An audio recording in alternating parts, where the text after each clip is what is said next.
வணக்கம். பைந்தமிழ் பகரி இயம்புக இலக்கியம். நான் காந்தரூபி. பாவலர் காருண்யன் அவர்களின் இறப்பும் இறப்பும். அந்த மரம் வெகு அமைதியாக நெடுங்காலம் அங்கே நின்று கொண்டிருந்தது. தளிர்த்தும் துளிர்த்தும் ஓங்கி வளர்ந்து கனிந்து நின்றது. பின்னர் யார் யாருக்கோ குறிவைத்த குண்டுகள் அதன் உடலை துளைக்கத் தொடங்கின. தினமும் காயம் பலப்பட்டு வலி சுமந்தாயினும் உயிர் பிழைத்து நின்றது அம்மாமரம்.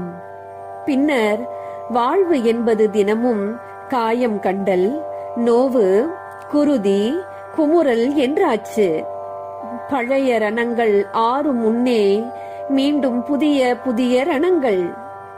தலைமை கிளையும் சிறு கிளைகளும் மடிந்து கருகி பட்டுப்போக மூல வேரில் கொஞ்சம் உயிர் தாங்கி நொந்து முணங்கிக் கொண்டே கோமாவில் வாழ்ந்தது பல காலம்.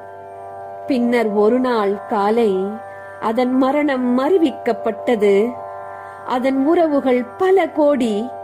ஆம், மாமரத்தின் பெயர் மனிதம்.